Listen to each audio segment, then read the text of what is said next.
नमस्कार, मैं हूं दीपक और आप देख रहे हैं डीएसके टॉक्स 2.0। इस वीडियो में मैं जो बातें करने वाला हूं वो हो सकता है कई लोगों को बर्दाश्त नहीं होंगी, कई लोगों को ये बातें हजम नहीं होंगी।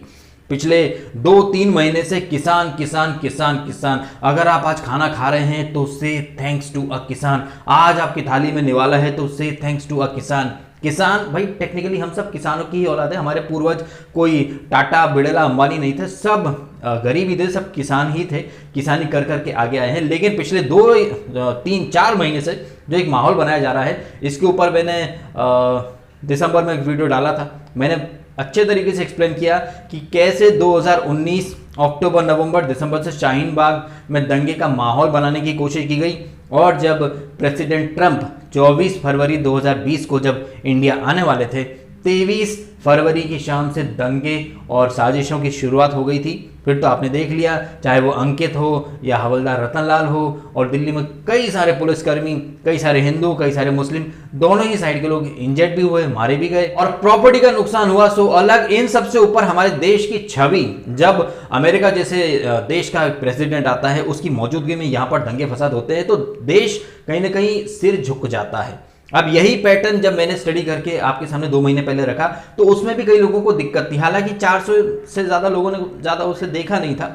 वो लोग क्या कि भाई आजकल अंधी फैन फॉलोइंग है ना, भेड़ चाल, और आजकल शो ऑफ का तो इतना ज़माना। भाई किसान, भाई इमोशनल हो जाओ, किसान किसान। अगर आप खाना खा रहे हो तो भाई किसान को थैंक यू बोलो। भाई किसान खाना उत्पन्न करता है, अन्न उत्पन्न करता है हमारे लिए, ये सच है, लेकिन ये आधा सच है। किसान अन्न उत्पन्न करता है, लेकिन क्या किसान बैलगाड़ी या ट्रैक्टर में रख के हमारे घर में वो खाना फ्री में दे जाता है क्या? हमें किसान को थैंक यू बोलना चाहिए, बिल्कुल बोलना चाहिए, लेकिन क्या सिर्फ किसान को ही थैंक यू बोलना चाहिए? जी नहीं। हमें थैंक यू अगर बोलने की शुरुआत करनी पड़े तो हमें अपने बॉस, अपनी कंपनी, अपने बैंक्स, अपना बनिया, अपना दूध वाला, सबको थैंक यू बोलना पड़ेगा ना। क्यों? है कि नहीं? जब तक हमारे पास पैसा नहीं होगा हम अन्न नहीं खरीद पाएंगे। आप खाना खा रहे हो तो थैंक यू बोलो किसान को। हाँ, जैसे किसान महाराज तो हमारे घर पे आके ट्रैक्टर में पूरा साल भर का कोटा फ्री में दे के चले जाते हैं ना। हमें कुछ खर्च तो करना पड़ता है नहीं। तो भैया इसी लॉजिक के हिसाब से अगर आप आज मोबाइल इस्तेमाल कर रहे हैं तो आप मोबाइल कंपनी को थैंक यू बोलो। अगर आप सस्ता डेटा इस्तेमाल कर रहे हैं तो फिर आप जियो अंबानी को थैंक यू बोलो। अगर आप कार चला रहे हैं तो आप मारुति, हुंडई या टोयोटा या BMW, मर्सिडीज, उनको जाके थैंक यू क्यों नहीं बोलते आप? ये जो कह रहे हैं ना तमाम लोग कि से थैंक्स टू किसान, से थैंक्स टू, फिर हमें थैंक यू बहुत लोगों को बोलना पड़ेगा। किसान हमारे लिए अन्न उत्पन्न करते हैं, लेकिन हमें फ्री में नहीं दे जाते। ठीक है, इसके ऊपर मैं काफी सीधी बात करता हूं, बिल्कुल बकवास नहीं करता हूं, फुल ऑन लॉजिकल बात है। किसान अन्न उत्पन्न करते हैं, फ्री में नहीं देते हैं। किसान अपना काम करता है, हम अपना काम करते हैं। किसान फसल उत्पन्न करता है, अन्न उत्पन्न करता है, हम खरीदते हैं, हमें फ्री में कुछ भी नहीं मिलता है। तो यहां पर ये से थैंक्स टू अ किसान बोल बोलकर लोगों को ऐसा इमोशनल कर दिया कि भाई आप किसान का साथ नहीं दे रहे हो, किसान का हक मारा जा रहा है। भाई किसानों का हक मैं ऑलरेडी वीडियो में एक्सप्लेन कर चुका हूं, 70 सालों से मारा जा रहा है? और ये जो कह रहे हैं ना तमाम पार्टीज या तमाम लोग सड़क पर बैठे हुए हैं कि काला कानून है, भाई यही काला कानून 2013-14 में खुद राहुल गांधी लेकर आना चाहते थे, प्रेस कॉन्फ्रेंस भी करी थी। सिर्फ कांग्रेस नहीं, ये जो प्रोटेस्ट हो रहा है यहाँ पर आम आदमी पार्टी यानी केजरीवाल भी अपनी रोटियां सेक रहे हैं। ये केजरीवाल कह रहे हैं कि ये बीजेपी जो लाई है काला कानून है। ये अलग बात है कि यही केजरी साहब जब पंजाब गए थे, उन्होंने अपने चुनावी घोषणा पत्र में यही चीजें लिखी थी कि APMC एक्ट में सुधार कर देंगे, ये हो सका तो डिमोलिश कर देंगे, मार्केट ओपन कर देंगे, कॉर्पोरेट्स वगैरह भी आ सकते हैं ताकि नए रिफॉर्म्स आए। देखिए, संसार का एक ही नियम है, हम और आप कितनी भी चर्चा कर लें, संसार का जो एकमात्र नियम है कि परिवर्तन ही प्रकृति का नियम है। हम जब बच्चे थे तो अंगूठा चूसा करते थे, मिट्टी खाते थे, बिस्तर पर सूसू किया करते थे। क्या बड़े होकर हम वही चीजें कर रहे हैं? बचपन में आप साइकिल इस्तेमाल करते थे, आज आप बाइक इस्तेमाल कर रहे हैं, फिर आप कार इस्तेमाल करेंगे। क्या आपने कभी सोचा कि साइकिल वाले का क्या होगा? है उसके बीवी बच्चे भूखे मरेंगे? क्या आपने कभी सोचा कि बाइक जो आप एक जमाने में चला करते थे आपने निकाल दी, अब वो क्या होगा? टाइम के साथ नए रिफॉर्म्स आने चाहिए और हम चाहें न चाहें हमें बदलना ही पड़ता है। जैसा कि मैंने कहा, हम बचपन में मिट्टी खाया करते थे, क्या आप आज खाएंगे? हम बचपन में सूसू किया करते थे बेड के ऊपर, क्योंकि हम क्रॉल करते थे, चल नहीं पाते थे। क्या हम आज ऐसा करते हैं? नहीं करते ना। कहने का मेरा मतलब है कि आपको समय के साथ बदलना ही पड़ेगा, नए रिफॉर्म्स टाइम के साथ लाने ही पड़ेंगे। 70 सालों से उसी ढर्रे पर खेती चल रही है और बड़े बड़े जो सो कॉल्ड किसान हैं, शरद पवार, चिदम्बरम या सुप्रिया सूले, बड़े बड़े किसान जो सिर्फ किसानी से करोड़ कमाते हैं, ऐसे ये कौन सी किसानी करते हैं जो हमारे जो सामान्य किसान है वो नहीं कर पाते। तो अगर कुछ नई चीजें आ रही हैं तो उसका विरोध हमारे यहाँ पहले शुरू हो जाता है। ठीक है, आप पहले नोकिया 3300 चलाते थे, उसके पहले लैंडलाइन चलाते थे, क्यों फेंक दिया आपने? क्यों फेंक दिया आपने? जाइए उठा लाइए वही वाले फोन, छोड़िए मोबाइल को, जियो का जो अंबानी का जो फोन है सब फेंक दो ना आप। वो नहीं फेंकोगे, आपको सस्ता डेटा चाहिए, नई टेक्नोलॉजी चाहिए, लेकिन खेती में आप नहीं चाहते कि आपको नए सुधार मिले या नए रिफॉर्म्स मिले। उसी ढर्रे पर यहाँ पर जो कमीशन खोरी या जो मंडियों में जो बैठ जाते हैं एजेंट्स, उनकी जेब में माल ठूसे, वो ज़्यादा लोगों को पसंद है और वही लोग कर रहे हैं। देखिए, एक किसान अच्छा पैसा कमाए, उसकी फैमिली अच्छे से पले बढ़े, वो समाज में अच्छा एक मुकाम बनाए, ये हर कोई चाहता है, लेकिन उसके लिए टाइम टू टाइम नए रिफॉर्म्स आने भी चाहिए और उनका सपोर्ट भी करना चाहिए। लेकिन नहीं, यहाँ तो कुछ भी आता है उसके पहले दंगा फसाद करने का एक एजेंडा तय कर लिया जाता है। जैसे CAA के नाम पर दिल्ली में शाहीन बाग, और उसके बाद बोल दिया कि कपिल मिश्रा ने कुछ बोला तो दंगे हुए। भाई शाहीन बाग के थोड़े दिनों बाद बेंगलोर में भी दंगे हुए, वहां तो कपिल मिश्रा नहीं था। फिर स्वीडन, नॉर्वे, वहां पर भी दंगे हुए। क्या कपिल मिश्रा, BJP, RSS वहां भी पहुंच गए थे क्या? आजकल क्या है ना भाई, एक भेड़ चाल चालू हो गई है। और क्या है कि वो लोग जो BJP, RSS, मोदी से नफरत करते हैं, वो इनसे यानी BJP, मोदी, RSS से नफरत के चक्कर में देश से नफरत कर बैठे हैं भाई। उन्हें पाकिस्तान की भाषा पसंद आती है, चाइना की भाषा पसंद आती है। कपिल मिश्रा ने भाषण दिया तो दिल्ली में दंगे हो गए। बेंगलोर में कब गया कपिल मिश्रा? स्वीडन, नॉर्वे में कपिल मिश्रा गया था क्या? एक पैटर्न आप देखें तो एक ही आइडियोलॉजी है और उसी आइडियोलॉजी के तमाम लोग सड़कों पर उतर आते हैं और दंगा फसाद करते हैं। इस आइडियोलॉजी में लिबरल्स हैं, बॉलीवुड के टुच्चे लोग हैं, और ये जो उमर खालिद जैसे लोग, अनुराग कश्यप जैसे लोग, कन्हैया कुमार, JNU, पूरा एक गैंग है, एक पूरा गैंग है। PFI करके कोई पार्टी, ये पूरा एक गैंग है जो कि देश में अराजकता फैले, दंगा फसाद हो, इसके लिए ये लोग मिलकर काम करते हैं। योगेंद्र यादव का मैंने नाम लिया था अपने उस वीडियो में कि जहां ये बंदा खड़ा हो जाता है या स्वरा भास्कर जैसे लोग खड़े हो जाते हैं, मैं तुरंत समझ जाता हूं कि यहां पर इनका एजेंडा कुछ और है और ये कुछ दिनों में साबित हो जाता है। लेकिन मैं चूंकि चीजों को काफी एडवांस में देखता हूं, भगवान ने मुझे कोई बहुत ज्यादा पैसा नहीं दिया, बहुत ज्यादा फैन फॉलोइंग नहीं दी, बहुत ज्यादा कुछ भी नहीं दिया, मुझे भाग्य तो दिया ही नहीं है, लेकिन भगवान ने एक चीज दी है, वो ये है कि चीजों को अच्छे से ऑब्जर्व करना और समय से पहले चीजों को भांप जाना। मैं एक पैटर्न स्टडी करा मैंने और उसके बाद मैंने चीज आपके सामने रखी तो लोगों ने मुझे ही उल्टा कसूरवार ठहरा दी कि भाई तुम तो कुछ भी कर रहे हो, किसानों का सपोर्ट करो। तो मैं कहना चाहूंगा कि इमोशनल होना और इमोशनल फूल होना ये दो अलग चीजें हैं। मैं इमोशनल हूं किसानों के लिए भी, उनके हक के लिए भी, लेकिन इमोशनल फूल बिल्कुल नहीं हूं। जब ये कानून लाया गया मैंने उस समय भी कहा कि BJP जल्दबाजी में कानून लेकर के आ गई है, लेकिन ये जो ऑपोजिशन पार्टीज ने भ्रम फैलाना शुरू करा, मैं पहले दिन से ही समझ गया कि इनका एजेंडा कुछ और है। जैसे इन्होंने लास्ट ईयर ट्रंप विजिट का दिन चुना, ठीक उसी तरह यहां पर इस पूरी लॉबी ने 26 जनवरी का दिन चुना, और वो दिन जिस दिन हमारे प्रधानमंत्री लाल किला पर हमारा तिरंगा लहराते हैं, यहां इन लोगों ने तिरंगे की जगह अपना खालिस्तान का झंडा या जो उनका जो निशान वाला जो झंडा है, और कोई दीप संधू करके कोई है जो कि पंजाबी एक्टर है। अब इनके बारे में मीडिया का, रवीश बाबू का दोगलापन क्या है ये आप खुद सुन लें। संधू ने NIA के सामने उपस्थित होने से इनकार कर दिया है। एक FIR जो कि दिल्ली में 15 दिसंबर 2020 को रजिस्टर की गई है, उस कॉन्टेक्स्ट में हमें समन किया जाता है, जबकि हम यहाँ 26 नवंबर 2020 से बैठे हैं। सो ये पॉलिटिकली मोटिवेटेड है। योगेंद्र यादव ने भी दीप संधू की भूमिका के बारे में बयान दिया है। ये दीप संधू कौन है? आपको याद होगा कि नवंबर के महीने में जब किसान आंदोलन दिल्ली पहुंचा था, तो एक किसान की पुलिस अफसर के साथ बातचीत वायरल हुई थी, जिसमें वो किसान अंग्रेजी में बात कर रहा था। वो किसान नहीं, कलाकार थे जिनका नाम दीप संधू है। इन्हीं दीप संधू ने एक इंटरव्यू में खालिस्तान की बात की थी।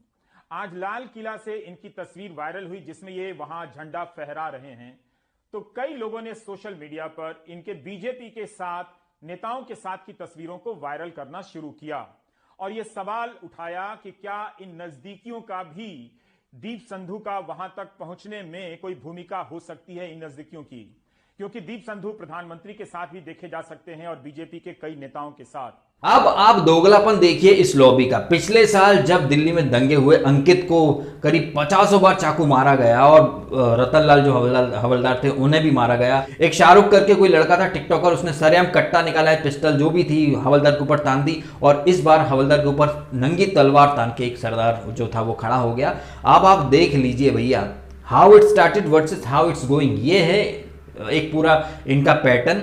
ये लोग प्रोटेस्ट के नाम पर, एक पीसफुल प्रोटेस्ट के नाम पर भीड़ इकट्ठा करते हैं, फॉरेन से फंडिंग मिलती है, बिरयानियां खाई जाती हैं, पार्टीज की जाती हैं, असला बारूद तलवारें बंदूकें सब मंगाई जाती हैं, और पीसफुल प्रोटेस्ट के नाम पर, जैसे शाहीन बाग में पीसफुल प्रोटेस्ट कब एक दंगा बन गया, उसी तरह ये पीसफुल किसान आंदोलन, पीसफुल ट्रैक्टर मोर्चा कैसे रिजेक्ट हुआ और एक हिंसक आंदोलन में जहां ट्रैक्टर्स चढ़ाए जा रहे हैं मीडिया वालों के ऊपर, फीमेल जो जर्नलिस्ट हैं उनके साथ बदतमीजियां की जा रही हैं, गाली गलौज की जा रही हैं, ट्रैक्टर से कुचलने की कोशिशें की जा रही हैं, हवलदारों के ऊपर तलवारें ले लेकर लोग कूद रहे हैं, आगजनी हो रही है, 200-300 के आसपास तो पुलिसमैन इंजर्ड हो गए। उसके बाद कहा जाता है ये पीसफुल प्रोटेस्ट है। जी नहीं, ये पीसफुल प्रोटेस्ट बिल्कुल नहीं था, ये बहुत ही प्लान किया गया था। यहाँ पर पूरी एक साजिश थी दिल्ली को वापस से दहलाने की, और सरकार जो कि कुंभकर्ण की नींद में है। अब यहाँ पे दो बातें हो सकती हैं। पहला कि सरकार जानबूझकर चुप रही ताकि ये जो लॉबी है ये खुद को ही एक्सपोज कर दे, और इनके जितने सपोर्ट में जर्नलिस्ट हैं, मीडिया है, ये कैसे दोगले हैं। जब दिल्ली में आम आदमी पार्टी का जो ताहिर हुसैन था, जब उसके घर से एसिड फेंका गया, पेट्रोल बम फेंके गए, तमाम वीडियोस हैं, उस समय के वीडियो मैंने डाले हुए थे वीडियो प्रूफ के साथ, लेकिन उसे विक्टिम दिखा दिया गया कि भैया वो मुसलमान है इसलिए उसे टारगेट किया जा रहा है। ठीक है, आम आदमी पार्टी के बहुत सारे लोगों के साथ उसके फोटोज थे, तब किसी ने नहीं बोला कि केजरीवाल इस्तीफा दो। आज ये कोई दीप सिद्धू जिसका सनी देओल के साथ और बीजेपी के नेताओं के साथ फोटो है, तो भैया ये सब कह रहे हैं कि बीजेपी मिली हुई है। मैं तो कहता हूं ये अगर कसूरवार है तो फांसी पे टांग दो इसको, लेकिन क्या आप बोलोगे कि ताहिर कसूरवार है फांसी पे टांग दो? जी नहीं, आप नहीं बोलोगे, आप बिल्कुल नहीं बोलोगे, ये मुझे अच्छे से पता है। और ये आप कौन? ये रवीश बाबू, ध्रुव राठी, जो वन साइडेड एजेंडा चलाते हैं। इन लोगों ने ताहिर को एकदम मासूम और विक्टिम दिखाने के लिए भर भर के वीडियो डाले, भर भर के पोस्ट किए, और आज एक दीप सिद्धू का एक फोटो सनी देओल के साथ वायरल होता है तो भाई उसको मास्टरमाइंड बोल दिया जाता है। जैसा कि आपने थोड़ी देर पहले क्लिप में देखा था कि जब एनआईए उसको बुलाती है तब उसे बेचारा या फिर बोला जाता है कि टारगेट किया जा रहा है, पॉलिटिकली मोटिवेटेड। आज अब देख लो भैया, बीजेपी के नेताओं के साथ फोटो है, तो फोटो तो ताहिर हुसैन के या फिर उमर खालिद के या कन्हैया सबके नेताओं के साथ है, तो क्या आप उन्हें कसूरवार मानते हैं? ये सेलेक्टिव माइंडसेट है इनका। ताहिर हुसैन अगर आम आदमी पार्टी का, नहीं कोई संबंध नहीं है भाई, पार्टी से निकाला जा चुका है, लेकिन कोई एक एक्टर, सो कॉल्ड बेचारा एक्टर, जो कुछ टाइम पहले तक बेचारा एक्टर था, वो सडनली अब बीजेपी का एजेंट है या फिर बीजेपी वालों ने उसको सपोर्ट किया होगा। तो फिर आप ये क्यों नहीं कहते कि ताहिर हुसैन को भी आम आदमी पार्टी ने सपोर्ट किया होगा? नहीं, वो नहीं बोला जाएगा, वो बिल्कुल नहीं बोला जाएगा, क्योंकि वो इनके एजेंडा को सूट नहीं करता है। तमाम बातों की बॉटम लाइन निकल करके यही आती है कि बीजेपी, मोदी या आरएसएस से नफरत करने के चक्कर में लोग सारी लिमिट पार कर चुके हैं। प्रोटेस्ट कहीं कुछ भी हो, ये योगेंद्र यादव जैसे लोग या फिर पूरी आपकी मंडली या कांग्रेस और इनके जो लिबरल के साथी हैं अर्रे छर्रे, ये सब पहुंच जाते हैं, और इनका एक ही मकसद होता है कि देश की शांति को बिगाड़ना, दंगे फसाद करवाना। वैसे भी कहा जाता है कि अगर आप किसी को हरा नहीं सकते हो या किसी को आप पराजित नहीं कर सकते हो तो उसका कैरेक्टर खराब कर दो, ताकि लोग सिर्फ उसके कैरेक्टर के आधार पर ही देखें। इन्हें पता है कि ये बीजेपी को हरा नहीं सकते। जब सारी जो भेड़िए हैं इन्होंने गठबंधन बनाया, कोई कहाँ का, कहीं की ईंट कहीं का रोड़ा, भानुमति ने कुनबा जोड़ा, तमाम तरह के गठबंधन भी अगर काम नहीं आए तो साम दाम दंड भेद कुछ भी करो, कैसे भी करो, इस सरकार को बदनाम करो। ट्रंप के टाइम पर दंगे करवा दिए, अब 26 जनवरी पर लाल किले पर अपना ये झंडा फहराने पहुंच गए। आप देख लीजिए, ये तो वही बात हो गई। कल को तो ये लोग अपना कॉन्स्टिट्यूशनल राइट बोलकर मेरे घर में घुस आएंगे, मेरी नेम प्लेट उखाड़कर अपनी नेम प्लेट लगा देंगे, फिर बोल देंगे ये कॉन्स्टिट्यूशनल राइट है। क्या आप इसे पसंद करेंगे कि आपके घर में कोई घुस आए और आपको फेंक दे बाहर और आपकी जो चीज़ों उन पर अपना स्टिकर लगा दे, अपना नेम प्लेट लगा दे और बोल दे भाई ये तो कॉन्स्टिट्यूशनल राइट है? ये कॉन्स्टिट्यूशनल राइट है नहीं। इसे यहाँ पर फॉल्स नैरेटिव के तहत लोग थोपना चाहते हैं। कल को अगर यही ट्रेंड चला तो लोग आपकी गाड़ी पर अपने नेम प्लेट लगा देंगे, आपके घर पर अपना स्टिकर चिपका देंगे, नेम प्लेट लगा देंगे।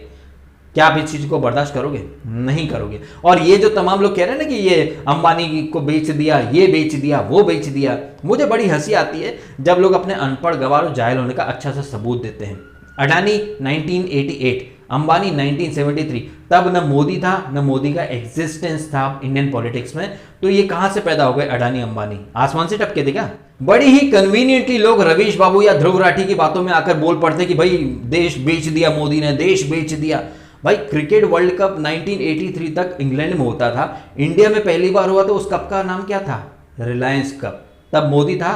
नहीं था। बीजेपी थी पावर में? नहीं थी। कौन था पावर में? राजीव गांधी, कांग्रेस। 87-88 लगभग ये वही समय था जब रिलायंस को पहली बार पेट्रोलियम और गैस के जो लैंड्स थे वो लीज पर दिए गए, सरकार के द्वारा लाइसेंस वगैरह इश्यू किया गया था। वो मोदी ने नहीं दिए थे, वो बीजेपी ने भी नहीं दिए थे, कांग्रेस ने दिए थे। और 1988 में ये अडानी जो गौतम अडानी की कंपनी शुरू हुई थी, तब भी मोदी नहीं था। तो ये अडानी अंबानी कहां से पैदा हुए भाई? अब आप ताज्जुब देखो कि वो कंपनी जो 1970s 1980s में स्टार्ट हुई हैं, लोग ऐसे कह रहे हैं कि भाई मोदी ने इन लोगों को पैदा कर दिया। हाँ, 2014 में तो ये पैदा हुए हैं। मैं आपको फैक्ट बताऊं, जो आज लोग व्हाट्सएप पे थोड़ा बहुत पढ़ के आ जाते हैं ना कि भाई मोदी ने देश बेच दिया, देश बेच दिया। भाई देश बेचने वालों को ही लग रहा है कि मोदी देश बेच रहा है। जरा आप इमेजिन कीजिए, जिससे लोग सुबह उठ के अपना पिछवाड़ा धोते हैं, टॉयलेट पेपर कितने का आता था? CWG घोटाला हुआ है, वहां 6,000 4,000 के टॉयलेट पेपर लिए गए थे, जबकि वो मार्केट में 80 रुपये 100 रुपये या हद से 120 130 रुपये में मिल जाता होगा आपको वो टॉयलेट पेपर, जिससे आप आदमी सुबह के पिछवाड़ा धोता है। सुरेश कलमाड़ी कांग्रेस के नेता, CWG की जो कमेटी थी उसके चेयरमैन थे। 6-6 हज़ार के सिर्फ टॉयलेट पेपर लाए गए थे। आदर्श घोटाला, महाराष्ट्र के उस समय कांग्रेस के मुख्यमंत्री, गरीबों के लिए जो सोसाइटी बनाई गई, घर बनाए गए, वो कैसे बेच बाच दिए गए, गरीबों का हक मार दिया गया। बोफोर्स से लेकर CWG, कोयला घोटाला, ये आदर्श घोटाला, पनडुब्बी घोटाला, अरे भाई रेलवे भर्ती घोटाला, इतने घोटाले करने वाले लोग जिन्होंने गरीबों का हक छीन लिया, खिलाड़ियों का हक छीन लिया। नेहरू जी ने तो सेना को जीप नहीं दी थी, ऊनी कपड़े नहीं दिए थे। तो ये बेचने का, देश के लोगों का हक मारने का सिलसिला तो भाई आज़ादी के बाद से एक खानदान ने शुरू करा और वो अब तक चल रहा है। तो वो पार्टी या वो लोग या वो मेंटेलिटी के लोग जिन्होंने आज़ादी के बाद से सब बेचा ही है, हमारे सेना के जवानों का हक बेच दिया, किसानों का हक बेच दिया है, खिलाड़ियों का भी हक बेच दिया CWG में गेम के नाम पर। आज हमारा देश CWG जो कॉमनवेल्थ गेम्स होते हैं उन्हें होस्ट करने का जो हमने एक अचीवमेंट था, उसके लिए नहीं जाना जाता हमारा देश जाना जाता कि CWG में कैसी बंदरबाट हुई और कैसा यहाँ पर स्कैम किए गए। तो ऐसे लोग जिन्होंने सब जो मिला वो बेचा, वो लोग आज कह रहे हैं कि मोदी देश बेच रहा है। लोकल ट्रेन पर किसी वो कल्याण ज्वेलर्स के अगर होर्डिंग लगे हुए, एडवर्टाइज लगा हुआ है, तो क्या वो लोकल ट्रेन कल्याण ज्वेलर्स की हो गई? ऐसे तो ये लोग प्रोपेगेंडा रचते हैं। किसी एक ट्रेन के ऊपर किसी कंपनी का एडवर्टाइजमेंट है तो भाई वो ट्रेन बिक गई, अबे सब बिक गया, सब बिक गया, सब बिक गया। एक पिक्चर आने वाली है KGF, आपने देखा होगा। KGF में बताया जाता है कि कैसे श्रीवर्धन ने सरकार से 99 ईयर्स के लिए KGF की खदानें लीज पर ली थी, और लीज पर बड़े बड़े कंपनीज, बड़े बड़े उद्योगपति लेते हैं। जैसे कि रिलायंस को पेट्रोल और वो नेचुरल गैस निकालने के लिए राजीव गांधी ने कुछ टाइम के लिए वो लैंड या जो एरिया है लीज पर दिया था। तो क्या किसी ने कहा कि राजीव गांधी ने समंदर बेच दिया, या राजीव गांधी ने गैस बेच दी, या राजीव गांधी ने देश बेच दिया? नहीं कहा, क्योंकि उनके एजेंडे को ये बातें सूट करती थी कि चलने दो, अंबानी से पैसा आ रहा है। तमाम बातों का निचोड़ एक ही है कि इमोशनल और इमोशनल फूल होने में फर्क है। इमोशनल फूल मत बनिए, ठीक है? ये जो अन्ना हजारे ने जो एक पब्लिक को बेवकूफ़ बनाने की जो शुरुआत करी, उसके बाद केजरी पैदा हुआ, फिर शाहीन बाग, और फिर अब भाई एक बार आदमी जब दूध जलता है ना तो छाछ भी फूक फूक कर पीता है। और यही चीज़ मैं आपको कब से समझाने की कोशिश कर रहा हूँ कि भैया अपना भी दिमाग लगाइए, लेकिन नहीं, लोगों को तो हर चीज़ में धर्म देखना है, कास्ट देखनी है, लोगों को तो आंख मूंद के भेड़ चाल में चलना। भाई किसानों के लिए किसान, क्या किसानों की पीठ में छुरा भोंका इन्होंने? किसानों की पीठ में छुरा भोंक दिया है। इन्हें किसानों का हक कभी नहीं चाहिए था, ये तो अपनी रोटियां सेकना चाहते थे। लोग कह रहे हैं कि खालिस्तानी नहीं है। आप तस्वीर देख लीजिए, बंदे ने जो कड़ा पहना हुआ है, प्रॉपर लिखा है उस पर खालिस्तान, ठीक है? ये खालिस्तानी समर्थक हैं। मैं इनको किसान बिल्कुल नहीं मानता हूँ। इनके सपोर्ट में जो लोग पहुंचे थे वो एक नंबर के बेवकूफ़ थे, ये जो कि नहीं समझ पाए कि इन लोगों का रियल एजेंडा क्या है, चाहे वो शाहीन बाग रहा हो या वो अब ये जो दिल्ली में इन लोगों ने किया है। इनका एक ही एजेंडा है कि देश में दंगे फसाद हों। सरकार को जब ये अपने सीधी फाइट में नहीं हरा पा रहे हैं तो फिर दंगा फसाद करवाओ, अराजकता फैलाओ और ठीकरा सरकार पर फोड़ दो। सरकार तो आराम से चिल कर रही है, क्योंकि लिबरल लॉबी या अपोजिशन खुद ही को एक्सपोज कर रहा है। तो सरकार को तो और अच्छा है भाई। ये लोग भूल गए हैं कि ये लोग कितने ब्लंडर कर रहे हैं, अपने ही पैरों पर कुल्हाड़ी मार रहे हैं ये तमाम लोग, और इनके सपोर्ट में जितने लोग हैं वो कहीं ना कहीं खुद को एक नंबर का बेवकूफ़ साबित कर रहे हैं। भाई सीधी सी बात है। एक तरफ बड़े बड़े देश जो हैं वो कोरोना वैक्सीन नहीं बना पा रहे हैं। हमारा देश एक डेवलपिंग नेशन होने के बावजूद न सिर्फ हम अपने लोगों को कोरोना वैक्सीन दे रहे हैं, बल्कि बाहर के ब्राज़ील या और भी दूसरे मुल्कों को हम कोरोना वैक्सीन दे रहे हैं। तो हमारे देश ने जो एक अच्छा काम किया है, हमारी सरकार जो अच्छा काम कर रही है, उसको कैसे न करके बट्टा लगाया जाए। देश की छवि खराब करना ही इन लोगों का काम है। और कहीं ना कहीं तमाम लोग जो एक अंधी भेड़ चाल में चलते हैं वो उन ये जो एंटी नेशनल जो एलिमेंट्स हैं उनके एजेंडा को सही साबित कर देते हैं, सफल कर देते हैं लोग उनकी बातों में आकर भेड़ चाल में चलकर। एक वो अन्ना हजारे के टाइम से भेड़ चाल शुरू हुई शाहीन बाग, और अब लोग सुधरना ही नहीं चाहते, अपने दिमाग से चलना ही नहीं चाहते, दूसरे ही दिमाग से चलना चाहते हैं। जिन्होंने कुछ एक नैरेटिव स्टार्ट कर दिया बस उसको व्हाट्सएप पर सोशल मीडिया पर पहले शेयर करते हैं, फिर खुद भी पहुंच जाते हैं हाथ में बंदूकें लेकर, ट्रैक्टर लेकर, तलवारें लेकर, और फिर बोलते हैं भैया ये तो पीसफुल प्रोटेस्ट है। अब इसे मैं विडंबना कहूं या किस्मत कहूं या क्या कहूं कि जो काम मेन स्ट्रीम मीडिया को करना चाहिए, ये जो लोग हैं जो आंदोलन के नाम पर आंदोलन को हाईजैक करते हैं और प्रोटेस्ट करते हैं, दंगे फसाद करते हैं, इनकी डिकोडिंग, इनका रियल माइंडसेट क्या है, इनका एजेंडा क्या है, ये चीज़ें मीडिया को हाईलाइट करनी चाहिए। लेकिन मीडिया ये चीज़ें हाईलाइट नहीं करता। ये काम मेरे जैसे छोटे मोटे यूट्यूबर को करना पड़ता है जिनकी कोई बहुत ज़्यादा रीच ही नहीं है, और अगर मैं चीज़ें लेकर के आता हूँ तो गालियाँ भी खाता हूँ। खैर गाली खाने से मेरा घंटा कुछ बिगड़ता नहीं है, लेकिन लोग अपनी मेंटेलिटी और अपनी सोच सामने रख के चले जाते हैं। तो इस उम्मीद से कि लोग अब सच देखना स्वीकार करें और इमोशनल बनने और इमोशनल फूल बनने में जो एक डिफरेंस है उसे समझने की कोशिश करें, फैक्ट पता करें, हिस्ट्री पता करें कि कौन क्या था। आज अडानी अंबानी करते रहते हैं, अरे अडानी अंबानी को पैदा किसने करा? कोई आज थोड़ी पैदा हो गए हैं, बेच दिया, देश बेच दिया, कुछ भी हो देश बेच दिया। देश तो कोई धनिया मिर्ची है जो उठा के बेच दिया। ये देश किसी के बाप की बापोते नहीं है और ना ही ये देश आज से है। कई आए चंगेज खान से लेकर के अंग्रेज, ये बाबर फाबर, कुछ नहीं उखाड़ पाए देश का। देश पहले भी था, आज भी है और आगे भी रहेगा। देश कोई धनिया मिर्ची नहीं है जो ऐसे ही बिक जाएगा। ठीक है, इस उम्मीद के साथ कि लोग सच देखना स्वीकार करें, फैक्ट पता करें, उसके बाद रिएक्ट करें तो ज़्यादा बेहतर होगा। आई होप ये वीडियो आप देखेंगे और सबके साथ शेयर भी करें, सब्सक्राइब भी करें DSK Talks 2.0 को। अगर आपने नहीं किया तो आपने समय निकाला, वीडियो देखा, आपका बहुत बहुत धन्यवाद।